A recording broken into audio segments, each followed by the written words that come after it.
क्या आप लोग हिंदी में 100/100 लाना चाहते हैं? तो ये वीडियो आपके लिए बहुत ज़रूरी है, ताकि आप लोग को कौन तरीका से यानी कि कैसे आप लोग पढ़ाई कीजिए कि हिंदी में 100/100 नंबर आ जाए। और किस तरह से पढ़ना है, क्या बुक से कितना प्रश्न पूछता है और यानी कि व्याकरण से कितना प्रश्न पूछता है, तो इसके लिए मैं आपके लिए आज यानी कि लेकर आया हूँ। तो अगर आप लोग को इसका आप लोग को यानी कि क्लास चाहिए, आप लोग को यानी कि क्लास का लिंक चाहिए, तो मेरे वाट्सएप ग्रुप में सभी विद्यार्थी ज्वाइन हो गए हैं। तो मेरे वाट्सएप नंबर है, आप लोग को पता होना चाहिए कि 63 यानी कि 79208294, ये मेरे वाट्सएप नंबर है। और इस पर हाय हेलो कर भेज दीजिएगा, तो आपको वाट्सएप ग्रुप में जोड़ दिया जाएगा। और देखिए हिंदी में यानी कि 100/100 कैसे लाएं, तो आप लोग को यही पता करना है। और अभी देखिए कि बुक से हिंदी व्याकरण से कितना प्रश्न पूछा जाता है और हिंदी यानी कि बुक से कितना प्रश्न पूछा जाता है। बुक ज़्यादा पढ़ने से फायदा है कि व्याकरण ज़्यादा पढ़ने से फायदा है,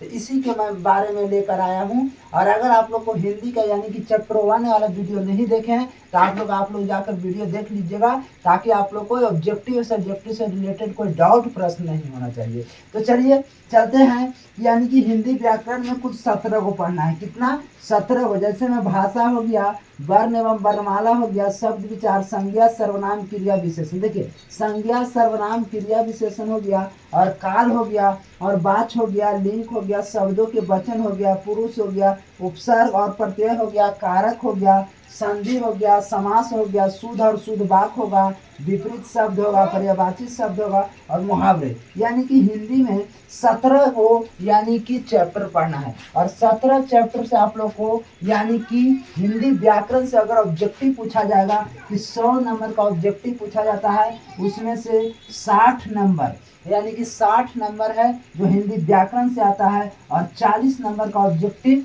आप लोग को बुक से आता है। तो देखिए आप लोग को ऑब्जेक्टिव व्याकरण से कितना आता है, तो यानी कि 60 नंबर का, और बुक से कितना आ रहा है जी, तो बुक से 40 नंबर का आ रहा है। तो ज़्यादा पढ़ने का फायदा क्या है, तो आप लोग ज़्यादा अधिक यानी कि व्याकरण पढ़िएगा। तो क्या कोई दिक्कत आप लोग को? और चलिए चलते हैं हिंदी व्याकरण में 100 में 100 कैसे ला हिंदी बुक में। तो देखिए बुक में आप लोग को 2 बुक है, यानी कि बुक नंबर 2 है, एक वर्णिका और एक गोधनी बुक है। और गोधनी में 2 प्रकार, एक हो गया गद्य खंड और एक काव्य खंड। क्या? एक हो गया गद्य खंड, एक काव्य खंड। तो यानी कि 2 मार्क्स वाले हैं जो कितने नंबर के रहेंगे, तो यानी कि 5 गो रहेंगे 10 नंबर के। कितने रहेंगे, तो 5 नंबर के 2 गो रहेंगे, यानी कि 2 नंबर का 5 गो रहेंगे, यानी कि 2 नंबर का 5 गो रहेंगे, तो कितने हो गए, 10 नंबर हो गया। और 5 मार्क्स से एगो, यानी कि अगर पूछा जाए बुक से तो सब्जेक्टिव 15 नंबर का। क्या? सब्जेक्टिव आप लोग को 15 नंबर का। तो 40 से 15 कितना हो गया, 5 और 1, यानी कि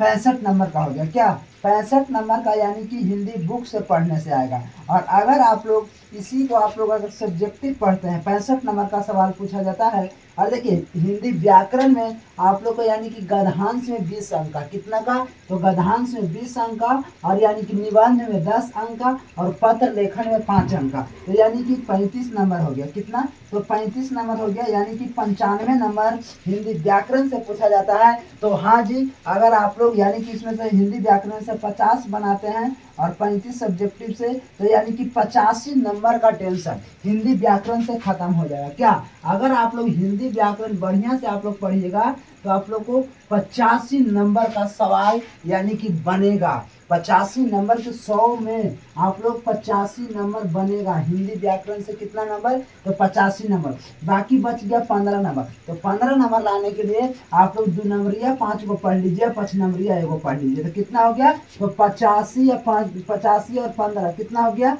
तो यानी कि 85 या 15, 5 5 10, यानी कि 8 1 9 1 10 हो गया। क्या? तो 100/100 आया कि नहीं, हिंदी में जोड़ने पर क्या 100/100 आया कि नहीं? तो अगर आप लोग को देखिए ऐसे आप लोग को वीडियो चाहिए, तो चैनल को सब्सक्राइब कर दीजिए और लाइक कर दीजिए और कमेंट कीजिए, तब आप लोग को देखते हैं। तो चलिए आज का वीडियो यहीं पर समाप्त करते हैं, चलते हैं नेक्स्ट वीडियो में।